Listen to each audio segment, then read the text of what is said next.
Madam শুনছেন? হ্যাঁ বলুন। মিষ্টি, স্যার, আমার ছেলে বোমার খুনের বিচার চাই। আপনি তাড়াতাড়ি খুনিদের গ্রেপ্তার করার ব্যবস্থা করুন। আচ্ছা, এর কি মন কাউকে সন্দেহ হয় যেমন আপনাদেরকেও ক্ষতি করতে পারে? না স্যার, আমাদের তো তেমন কোনো শত্রু নেই।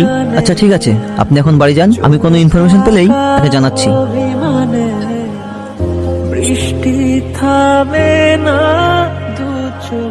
কই রে সেলিম তখন আসলো না? ও তো অনেকক্ষণ আগে বেরিয়েছে, দেখ কিছুক্ষণের মধ্যে পৌঁছে যাবে। আচ্ছা ঠিক আছে, কি গো, কি বললো? কিছুক্ষণের মধ্যেই চলে আসবে। আমি তাহলে তাড়াতাড়ি রান্নাটা সেরে ফেলি। হাসি, আমরা যেভাবে প্রতিদিন আখ চুরি করে খাচ্ছি, যদি ধরতে পারে তাহলে কি হবে? বকিস নি তো, চুপচাপ খা। যেদিন ধরতে পারবে সেদিন দেখা যাবে। আরে ঘটক মশাই, কি ব্যাপার? কোথায় যাবেন? হে, তোমাদের বাড়ি যাব। একটা ভালো সম্বন্ধ আছে, ছেলে সরকারি চাকরি করে, অনেক টাকা বেতন, তোমাকে একদম রাজরানী করে রাখবে। আপনাকে আমি বলেছি না আমি এখন বিয়ে করব না? আপনি আমাদের বাড়ি বিয়ে সম্বন্ধ নিয়ে যাবেন না। আরে মা, ছেলে খুব ভালো, এরকম ছেলে পাওয়া ভাগ্যের ব্যাপার।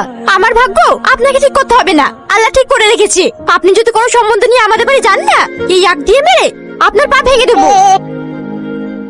হাসি, কোথায় গেছিলি? একটু পাড়ায় গিয়েছিলাম। তোর কি জীবনে বুদ্ধি হবে না? তোকে কতবার করে বললাম আজকের দিনটা বাড়িতে থাকতে। আমার বন্ধুর ছেলে শহর থেকে আমাদের বাড়ি বেড়াতে আসছে, আর তুই পাড়ায় পাড়ায় ঘুরে বেড়াচ্ছিস। ওই দেখো, মনে হয় চলে এসেছে। চলো চলো। কি ব্যাপার, এত বড় গাড়ি আমাদের পাড়ায়? কার বাড়ি আসলো? মনে হয় টনি ভাইদের বাড়ি এসেছে। আসো বাবা আসো। এই হাসি, ছেলেটা কি রে? আমার আপুর বন্ধুর ছেলে, পথ থেকে এসেছে। কি হ্যান্ডসাম রে, আমি তো দেখেই ফিদা।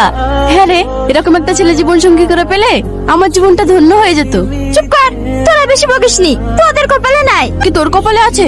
তোদের বাড়িরই তো মেহমান, পারলে পটিয়ে দেখা। যদি পারি তাহলে, পটাতে পারলে তোর, আর না পটাতে পারলে তো আমরা আছি।